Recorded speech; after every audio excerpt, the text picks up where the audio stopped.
എങ്ങനെങ്കിലും വന്ന് എന്റെ കാലിൽ ഇവിടെ വന്ന് വീഴും. അത് കൊള്ളാം, അത് നല്ല നല്ല കാര്യം പറഞ്ഞിരുന്നു. അതേ ഉള്ള അല്ലാതെ ഞാൻ നിന്നോടൊരു കാര്യം പറയാം. ഇങ്ങനെയൊക്കെ വേലത്തിലൊക്കെ കാണിച്ചു ചോദിക്കണം. ഇവിടെ വന്നിട്ട് കോടതി നിന്നോട് ഓരോ ചോദ്യങ്ങൾ ചോദിക്കും, ഞാനും ചോദിക്കും. നീ എന്തെങ്കിലും കുറ്റം ചെയ്തിട്ടുണ്ടേ, ഞാൻ എന്താ ചോദിച്ചാലും നീ ചെയ്തിട്ടില്ലെന്ന് മാത്രമേ പറയാവൂ. പറയത്തുള്ളൂ. അതത്രേ പറയാം. അങ്ങനെ പറയാം. കാരണം പറഞ്ഞാലേ മജിസ്ട്രേറ്റ് ഭയങ്കര ചൂടനാ. ആര് മജിസ്ട്രേറ്റ്? എവിടെ പാവം. ഞാൻ ആ മജിസ്ട്രേറ്റിന്റെ റൂമിൽ ചെന്ന് നോക്കിയതാ. ഫ്രണ്ടിൽ ഇങ്ങനെ വെണ്ടയ്ക്ക് അക്ഷരത്തിൽ എഴുതി വെച്ചിട്ടുണ്ട്, 1ാം ക്ലാസ് മജിസ്ട്രേറ്റ് എന്ന് എഴുതിയേക്കുന്നു. വരുമ്പോ അറിയാം, വാദിക്കുമ്പോ അറിയാം നിനക്ക് ഇതൊക്കെ. എനിക്കറിയത്തില്ല. രാത്രി എന്തോ ചെയ്തേ? രാത്രി എന്തോ ചെയ്തു? ഫോണിൽ കൂടെ നീ എന്നെ ചീത്ത വിളിച്ചില്ലയോ?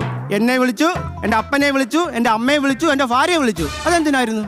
അതോ അയ്യോ അവിടുന്ന് അതൊക്കെ കാര്യമായിട്ടൊക്കെ എടുത്തോ? പിന്നെ തന്തയ്ക്കും തള്ളക്കൊക്കെ വിളിച്ചതല്ലയോ?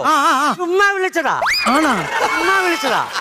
അത് മനസ്സ് വെച്ചോണ്ടിരിക്കുക. ഞാൻ പേടിച്ച് ടെൻഷൻ അടിച്ച് നിന്നടാ. അത് വെറുതെ വിളിച്ചത്.